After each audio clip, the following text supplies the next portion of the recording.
The sun had not fully risen yet. Outside the village, in a vast field of garbage, a thin man wearing a torn shirt and carrying an old sack was bending down, searching for something. His name was James, the same man whom villagers used to call useless. Children laughed at him, saying, "Look, the junk collector has arrived." But he said nothing. He simply walked away quietly. He had no stove at home, no one to talk to. His wife had left him years ago, taking the children with her. Since then, James lived alone in his small hut. That morning, too, James picked a new corner among the garbage. As he turned the soil with a stick, his eyes suddenly fell on a strange thing. A sack, completely clean, almost new. No mud, no stains. A thick rope tied tightly on top. "Who threw this here?" he murmured. When he tried to pull it, the weight felt unusual, like something heavy and solid was inside. He thought maybe it had old clothes. He looked around to make sure no one was watching. Then he slowly dragged the sack to a smoky corner where it would stay hidden. He untied the rope. The sack opened. His breath stopped. Inside were bundles wrapped in plastic. He picked one with trembling hands and opened it. Bundles of fresh 500 rupee notes. His eyes widened in shock. James sat on his knees. He touched the notes with his fingers. "Is this real?" he whispered. He looked around again. No one was there. After a few moments, he took a deep breath, tied the sack again, put it on his shoulder, and started walking towards his hut. Every sound on the way felt suspicious. A dog barking, someone talking far away. Everything scared him. When he reached home, he quickly shut the door from inside and hid the sack in the corner under a mat. His heart was beating so fast that it felt like it would burst out of his chest. He kept peeking through the door again and again. When he finally felt safe, he sat near the sack again. His hands were shaking, but he gathered courage and opened the rope. The shine of the notes hit his eyes again. He pulled out one bundle and started counting. His lips became dry. Just one bundle had 1 lakh rupees. He estimated, there must be at least 30 to 40 crore rupees inside. His mind went blank. "No ordinary man would leave so much money," he whispered. "This must belong to some big man, maybe a politician or a gang leader." Fear ran through his body. James kept the bundles back, tied the sack, and sat on the floor. A mix of happiness and fear filled his chest. Happiness because years of poverty might end, but fear because if anyone found out, they would call him a thief. The police would arrest him, or the real owner would come. He could not sleep the whole night.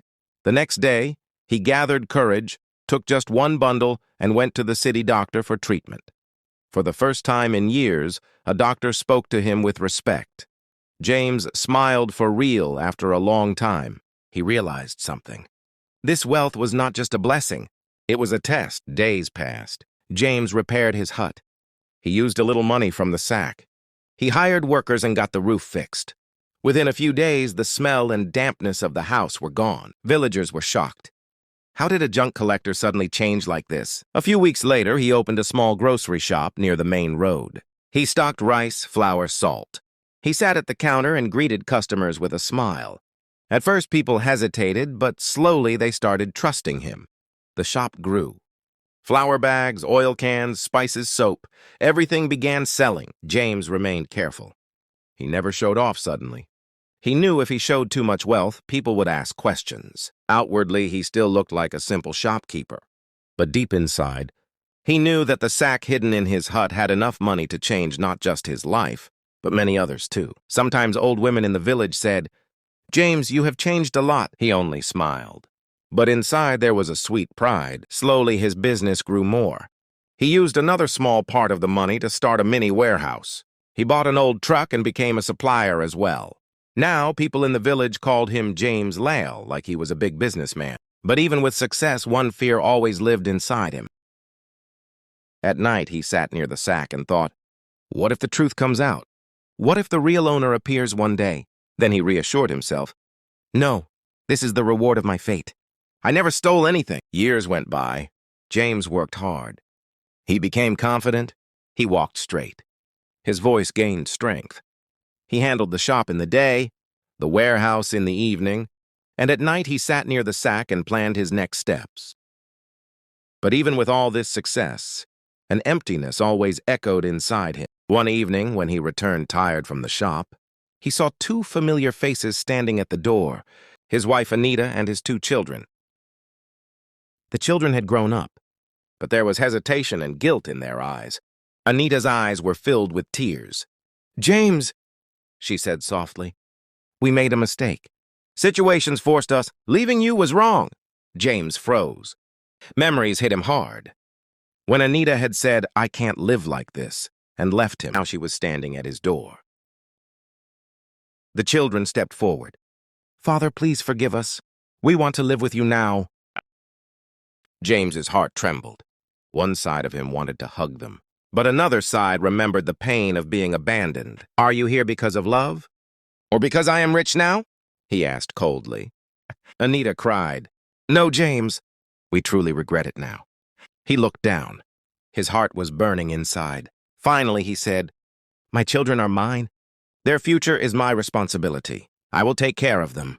"But Anita, the wall between us will never fall again." Anita stayed silent. The children felt relieved.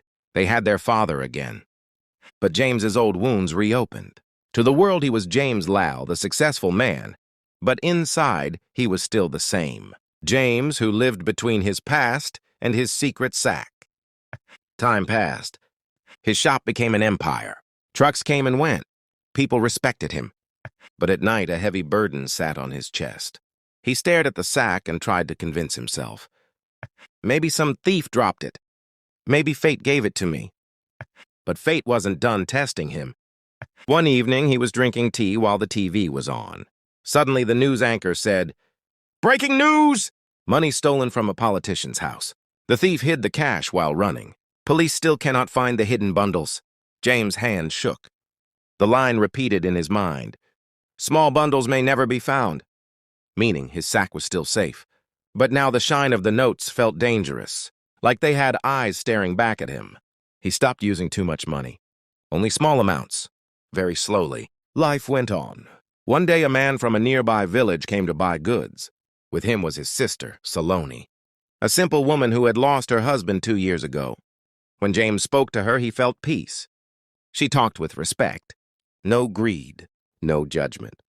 She came again, and slowly something soft grew between them. One day she said, "You are a hard-working man, James. Everyone respects you." Her smile melted something inside him. He felt seen.